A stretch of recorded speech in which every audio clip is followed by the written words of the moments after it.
We're doing your daily dose of feminism today. Hi, I'm Allie Samberts. I'm a romance author of smart and swoony contemporary love stories like the Lead Park series, a coffee shop romance called Common Grounds, and a couple of holiday novellas. My newest book, Not a Strong Enough Word, is coming out in May.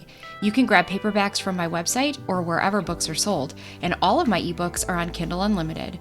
Don't forget to like and subscribe for more publishing news and other bookish and author-related ramblings. Now, on with the video.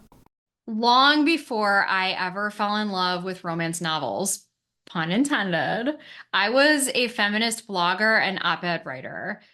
Under my real name, though, so you won't find any of that stuff if you search for Allie Sandbergs. So this is my wheelhouse, and it's something I feel really passionately about. So, okay, here we go, right? Romance gets a bad rap. If you read romance in any of its forms, contemporary romance, romantic dramas, rom-coms, rom-troms, erotica, fantasy romance, or romantic fantasy, which I recently learned is a totally different genre, et cetera, et cetera, et cetera, you have probably heard someone at some point say that you're reading trash. So first off, why are we gatekeeping books? Like, seriously, why? Why? I have multiple degrees in English literature, and I have taught English literature in a high school setting for a lot of years. My career can vote, okay, to give you a hint. Okay, so at any rate, this is me establishing my credibility enough to tell you that I'm on team read whatever the hell you want in your free time and read it however you want because audiobooks are books and that's like another post entirely. Well, I think it's beneficial for a well-rounded reader to have an understanding of the classics. Of course I do. Do I think someone has to have read the likes of Crime and Punishment to be considered a reader, or worse, to be considered intelligent?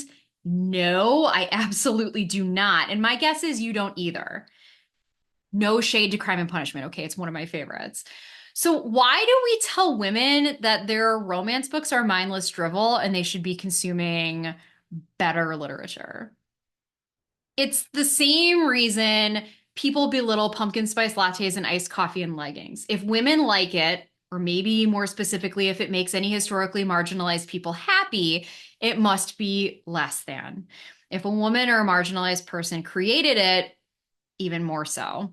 In order for the patriarchy to maintain power, anyone who is not a cishet white man must be convinced that this is true. Happy people, especially happy people with money and leisure time to consume these products, are dangerous to this patriarchal structure. We must be convinced that our leisure and pleasure are less important than those in power in order for them to stay in power.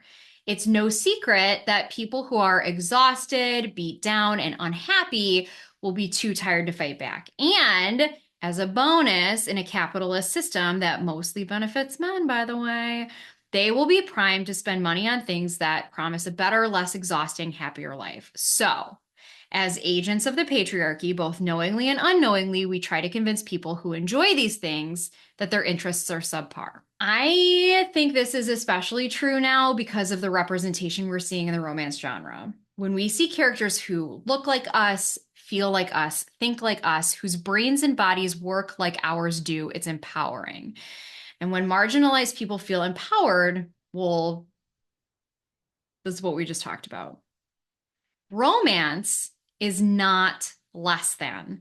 Saying otherwise is just a tactic to keep women and other marginalized people in line with the patriarchy to make them less dangerous.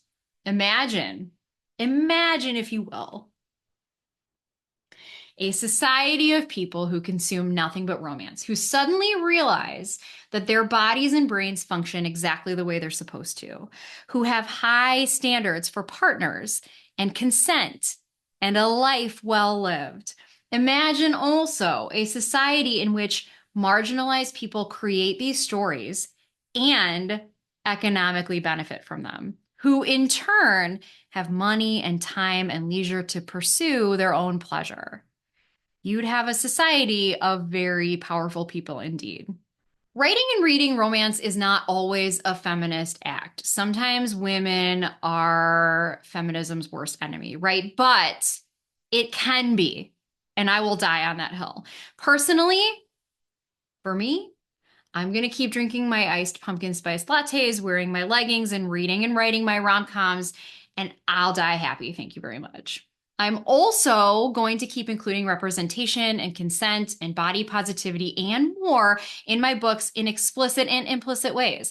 It's very important to me to write books that I would be okay with my own children reading when they are an appropriate age.